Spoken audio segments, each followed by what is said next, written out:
Good morning, Brew Daily Show. I'm Neal Fryman. And I'm Toby Howell. Today, why Joker 2 became one of the biggest flops in recent box office history. Then the Las Vegas Sphere is getting a twin in Abu Dhabi, so I guess what happens in Vegas doesn't stay in Vegas.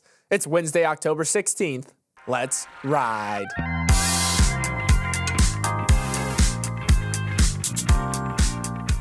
Kids, it is never too early to start thinking about next summer's internship, and those of you with full-time jobs might want to consider this one as well. Jane Street Capital, the quantitative trading firm where Sam Bankman-Fried used to work, posted an opening for a research internship with a base salary of $250,000. As the Financial Times pointed out, that's more than the salary of the UK Prime Minister Keir Starmer and Fed Chair Jerome Powell.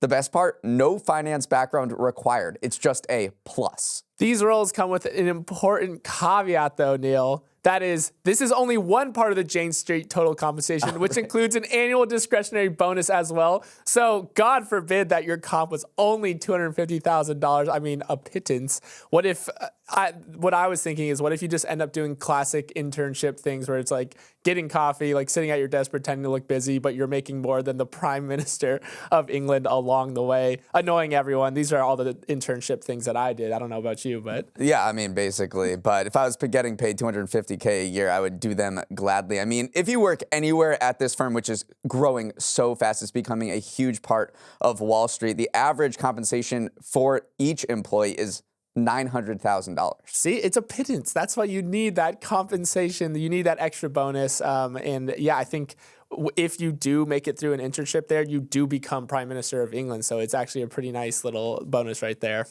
Now a word from our sponsor, Wendy's. Neal, you ever have these mornings where you're running out the door and think, I'll grab something later, and then you realize it's already noon? Toby, yesterday morning, I left my house with 2 left shoes on. Of course, I forget to grab breakfast from time to time. 2 left feet. No wonder you dance so poorly. But you don't have to sacrifice taste just because you are running late. Wendy's breakfast burrito is packed with a full breakfast on the go. Eggs, potatoes, bacon or sausage, and ooey gooey cheese, all wrapped up in a deliciously warm tortilla. You had me at ooey gooey. Oh, you gotta see this cheese to believe it. So melty, so ooey, you'll suddenly become a good dancer. How does that relate at all? Just let the cheese do its thing. If you're looking for a delicious breakfast on the go, head to your nearest Wendy's to try the Wendy's breakfast burrito. Betting on the NFL, so 2023. This year's hot new gambling arena is the presidential election. With more ways to wager on the outcome of the U.S. election than ever, money has been pouring into these so-called prediction markets. On Polymarket, a crypto-based platform that operates outside the U.S., bettors have placed $1.9 billion speculating on the future commander-in-chief. Kalshi, a U.S.-based platform that was given the green light to launch last week, has seen more than $12 million in trading volumes in just a few days it's been open for business. Proponents of election betting say it gives you a more accurate, up-to-date picture on a candidate's chances than traditional polling, but critics say speculating on election results with real money could interfere with the democratic process, and until recently, those critics have been winning. This practice was mostly banned in the U.S. until an appeals court allowed it to proceed earlier this month. But now that the floodgates are open, prediction markets have begun to play a big role in perceptions of the race, and the picture is a confusing one. In the past week, prediction markets have shown former President Trump suddenly building a sizable lead over Kamala Harris. On Kalshi, for instance, Trump has a 55% chance of winning compared to Harris's 45%. Traditional polls, meanwhile, show a dead heat. Nate Silver's model pegs the race at literally 50-50. Toby, what do prediction markets know that Nate Silver doesn't? Yeah, the big question is, are they more accurate? One argument is yes, they are more accurate because there is skin in the game. But on the other hand, you have people with deeper products or deeper pockets that could potentially manipulate the market. So where is this big delta in what some of the national polls are saying coming from versus what the prediction markets are saying? And I think polls are more of a thing where voters are telling you how they feel right now versus prediction markets are attempting to predict what's happening in the future. So that's one explanation of why one might say one thing and one might say another. Another thing, too, is prediction markets are a lot more agile. So they may be reacting to real-time events versus polls happen over a longer period of times. And so if like a debate performance goes well or goes poorly, that might shift the line. If a policy comes out that people like or don't like, that might shift it as well. So those are some of the ways that they differ. Prediction markets aren't perfect by any stretch either, specifically poly market in general, because they don't have a maximum bet size. So a couple whales can come in and really shift a line to one way or another based off what candidate those whales specifically want. So they're not perfect, but they are a little bit more agile, and they're just another data point that you can kind of look at to see potentially where this election is heading. Yeah, if you talk to Wall Streeters, economists, professors, they love prediction markets. It tells them a lot of insight. I mean, a statistics professor at Rutgers University, Harry Crane, told CNN, if you wanted a single best predictor, one source of information to know what's going on in the elections, it is the prediction market. And how do these things work? Well, think of it basically as a futures contract. If you were betting futures on a stock, it's very similar. You enter these election contracts, which are binary. You pay out $1 if the correct outcome is chosen and 0 if you bet on the incorrect outcome. And so they function very similar to futures markets. And one way this can be useful to actual institutional investors, and that's where all of these platforms really want to get to. I mean, yes, we can have the average retail investor betting on the platform, but they're not putting in a lot of money, so these platforms aren't making any money. If they can get hedge funds, institutional investors on Wall Street actually putting money into these areas, then they can start making money. And so they're trying to convince them to, and they're gonna use this line of attack. They're gonna say, look, you can hedge your bets way more on our platform in a very much more direct way than you can say if you would short the S&P 500. So say if you think Trump would be bad for your stock portfolio, then you can just wager on Trump in these election markets to hedge your bet in that sense. So we'll see if these newfound platforms can get more of these institutional investors, but it does seem like there's going to be a long way to go because they're perhaps too illiquid to get more pro investors. I do think, though, that as we draw closer and closer to the election, we are going to see volumes start to spike. I mean, Predictit's CEO did say that. Like, he expects a tenfold increase as the election day actually grows closer. So something that we'll have to watch is just as volume ramps up, does that actually start swinging it more accurately or more efficiently? We're not.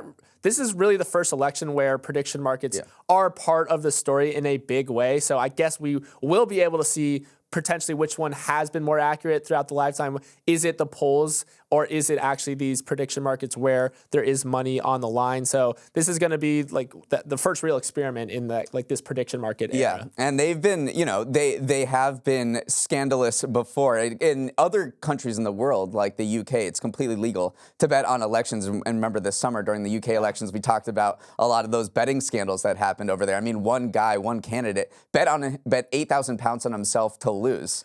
And that, raised a lot of hackles, and we'll see what happens here as we get closer to the election.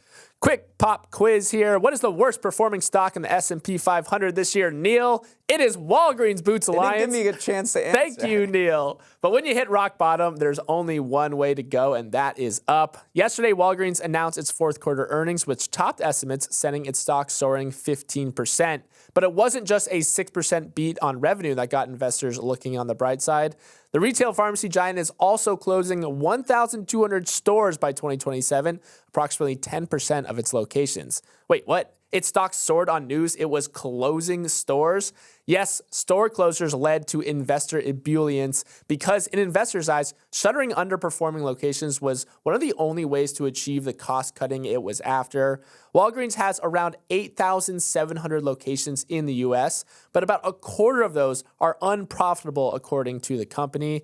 So Neal, sometimes you got to clear out the old to make way for the new. Is this the start of Walgreens' turnaround or another indicator of its struggles? Well, this has definitely been one of the themes we've talked about a lot on the show this year, which is retail pharmacies across the board getting squeezed in all directions. Walgreens is now cutting 14% of its stores. Rite Aid filed for bankruptcy last year and is now closing 800 stores. CVS announced $2 billion in cost cutting, and it is laying off 5,000 workers. So these retailers are not doing well. And when I say getting squeezed on all sides, it means when you enter the pharmacy or when you enter these stores, there's two sections. There's the front part of the store where you buy candy and cereal and off-brand things, and then the back of the store where you get your prescription filled. And both of those have come under a lot of pressure. The front of the store has come under pressure from Costco, Dollar General, Target, and Walmart, which are eating away market share. And then in the back of the store where you get your prescription fills, they are facing more competition than ever from Amazon, which announced a big pharmacy initiative last week, which we can talk about. And they are complaining that they're getting fewer reimbursements from so-called pharmacy benefit managers, which are these middlemen of the pharmacy industry that negotiate between pharmaceutical manufacturers and the pharmacies, and they pay out these reimbursements. And Walgreens, CVS, Rite Aid are complaining that they're not getting as much reimbursements as well. The FTC is on the case saying that this is the result of intense concentration in the pharmacy benefit manager sector. But yeah, this is just these companies need to turn things around, and they're doing that by closing underperforming locations. One big concern, though, is that people need pharmacies. All of these closures, all of these shutdowns that we were talking about push more people in rural communities into these so-called pharmacy deserts. Around half of U.S. counties has a pharmacy desert, and that is defined as a populated area 10 miles away from the closest retail pharmacy. That's according to the Journal of American Medical Association. So when you are looking at this grand scheme of things, when you are looking at Walgreens trying to target cutting costs of $1 billion, there is real impacts in the communities as well. But as you said, they're getting hit from all sides. So at a certain point, the only way to cut costs is to just get rid of these underperforming stores, even though it might affect the communities that they are open in. Yeah, so there is a gap in the market now where there's pharmacy deserts, and who is filling that? But of course, Amazon, which said on last Wednesday, a week ago, it was expanding its national pharmacy network to nearly half of U.S. residents for same-day delivery of prescriptions by the end of 2025. It's going into 20 more cities. So now you're going to be able to order, half of the U.S. population is now going to be able to order medication but on Amazon by, say, 4 p.m. and then get it delivered to your house by 10 p.m. So delivery, logistics, online pharmacies are absolutely disrupting this industry, and it stems from a 2018 acquisition of PillPack. I remember that very well, for nearly $1 billion, where Amazon started to build its pharmacy business. And so that's growing. That's been slow to grow, but that's growing now in a big way, while there's been retrenchment in Walgreens, CVS, and Rite Aid. So this is certainly a big trend to watch. There's an iconic scene in The Dark Knight where Heath Ledger's Joker lights a huge pile of cash on fire. And that's basically what happened to Joker Folie à Deux, the recently released sequel to 2019's hit Joker, starring Joaquin Phoenix and Lady Gaga. After 2 weekends at the box office, it's become clear that the second Joker film is having an even bigger collapse than Harvey Dent. Variety reported that the movie is on track to lose up to $200 million for its studio, Warner Brothers, marking one of the most epic flops of the superhero era. The main problem, it cost a lot and no one went to see it. The second Joker had a budget of $200 million plus $100 million more in marketing spend. That includes $20 million for director Todd Phillips, $20 million for Joaquin Phoenix, and $12 million for Lady Gaga. Because, hey, as the Joker said in The Dark Knight, if you're good at something, never do it for free. But with those kind of expenses, the film would need to top $450 million at the global box office to break even, according to Variety. And that is not going to happen, not even close. So far, the Joker sequel has grossed just $165 million globally, and it's expected to stall out at $210 million.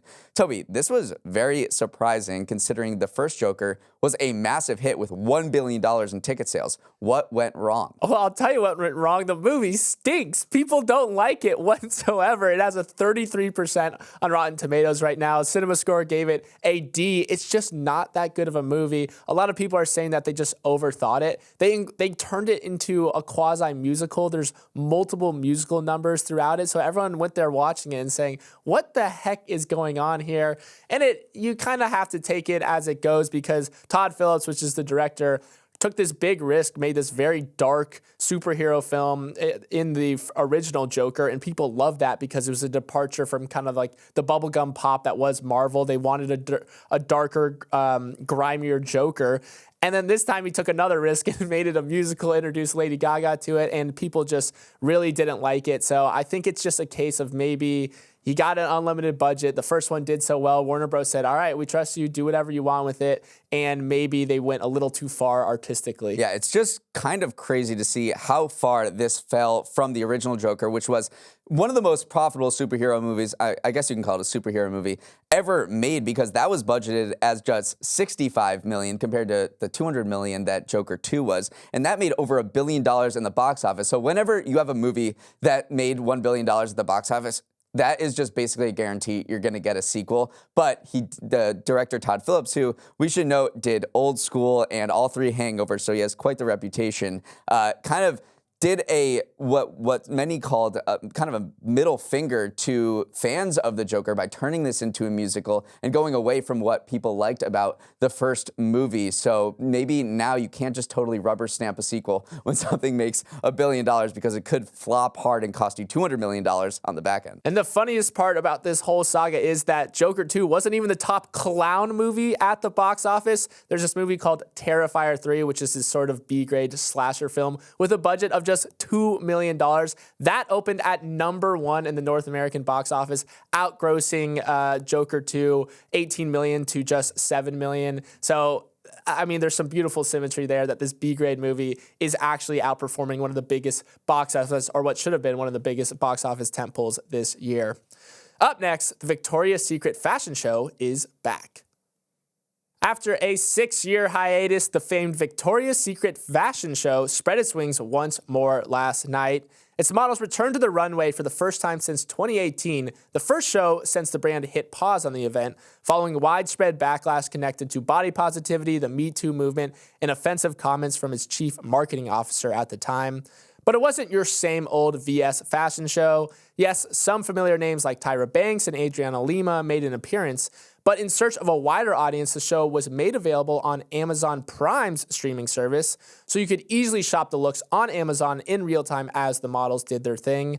At its peak, the annual fashion show brought in 12.4 million viewers, but subsequently lost its cultural sway as it grappled with a few years of declining sales and an identity crisis. But new leadership, renewed interest from Gen Z, and a return of its most iconic media property has Victoria's Secret looking poised for a comeback. Yes, Victoria's Secret is certainly trying a comeback, and they're doing it by trying to strike this tricky balance between looking ahead and looking back. And I think that's sort of encapsulated by their Instagram post and announcing the new fashion shows coming back in its full glory. They have been improving their sales. They've grown sales over the past 4 quarters incrementally, but they still have a big hole to climb out of, because they reached a peak of $7.5 billion in sales in February 2020. Over the next year, that fell to $5.4 billion. And so they've only reached a peak maybe of $6.7 billion over the next several years. So they're trying to grow that back. But it does seem like there is a little more buzz about that brand, this particular brand, and they're trying to follow in the footsteps of other mall staples that have staged a comeback. Right. Gen Z loves old school fashion that they might have missed the boat on originally. I mean, just look at another Left 4 Dead millennial staple brand, mall brand, as you called it, Abercrombie & Fitch. They have seen this massive comeback as Gen Z interest has revived in it. So Victoria's Secret's maybe trying to copy that playbook. Unfortunately, though, this morning I got up and checked some subreddits discussing what the fashion show was like. I actually had to go to bed, didn't watch it last night, and people were not impressed. These are some of the quotes that people wrote in the pop culture subreddit watching it. Awful looks, cheap looking wings, boring runway. Where's the fashion? Where's the glamour? This was the best they could do, really. All the clothes look outdated and cheap. So despite positioning itself well and despite trying to renew interest in it, if you are not creating fashion lines that your consumers are actually interested in, then it's never going to work that well. It's an interesting interesting pairing, Amazon and Victoria's Secret. Victoria's Secret maybe wants to be a more elevated brand, and yet here are your models walking in a fashion show put on by Amazon where you can quickly click and buy on Amazon. There might be a little bit of dissonance there, is that this is supposed to be an elevated, like higher fashion offering, and yet here you are on Amazon, which doesn't necessarily translate or feel like high fashion. So Potentially they did really well. I'm sure they drove a lot of sales, but maybe they aren't towing that line as well as they have kind of in the years subsequently. And you saw some people with a disappointing perception of this fashion show that they brought back.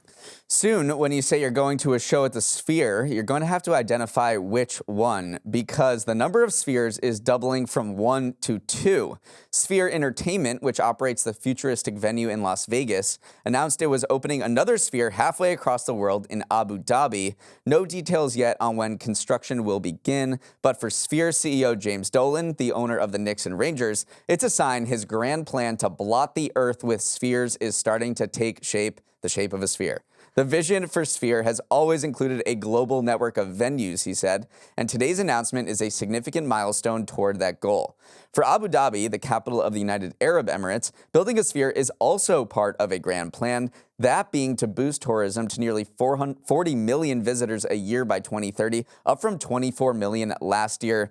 We don't know what type of entertainment is going to come to the Sphere in Abu Dhabi, but if it's anything like the one in Las Vegas, it'll be heavy on the jam bands. Dead & Co. and Fish have both played stints at the Vegas Sphere, along with U2 and the Eagles. Vegas also recently put on its first live sporting event, UFC 306. Toby, thoughts on the new location? Well, one thing that is interesting about this new location is it's technically a franchise. Man, I tell you what, everything's a franchise or a reboot these days. But so it actually involved a franchise initiation fee that Abu Dhabi paid to Sphere Entertainment, which is the parent company.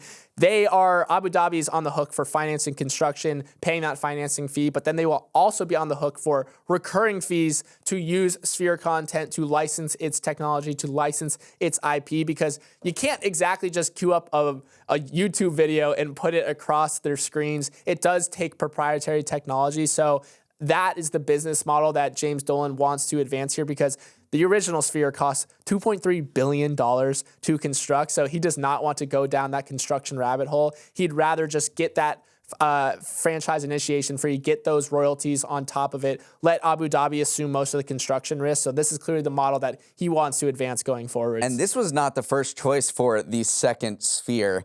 They wanted to bring it to London, but Mayor Sadiq Khan there last year rejected the offer over concerns of how it would influence the surrounding area. So after London rejected it, the Sphere went to Abu Dhabi and said, hey, you guys want it? And they were like, hell yeah, we want it. And maybe that says something larger about the overall trajectories of the Gulf versus Europe, if you want to look at it that way. But Abu Dhabi is an absolute tourism rocket ship right now. As I mentioned, it wants to grow from 24 million visitors last year to 40 million by 2030, and it wants to stand out from Dubai, which is close by. But last year's tourism numbers are truly astonishing. 27% increase in hotel guests, 54% increase in international arrivals, 44% increase in the size of meeting, conferences, and exhibitions. It has UFC coming in just 2 weeks. It has this thing called Yas Island, which is one of the most insane tourism development projects anywhere in the world. It has the world's tallest indoor climbing wall. It has Formula Rossa, which is the fastest roller coaster in the world. It has a Warner Brothers theme park and SeaWorld, and then it has a 20,000-seat stadium, and now it's going to have the Sphere. So this place is absolutely blowing up, and maybe it's taking tourism dollars away from London, who said, no, we don't really want the Sphere. That's it? That's all it's got? Just the fastest roller coaster in the world's tallest climbing wall? I need a little bit more to entertain me.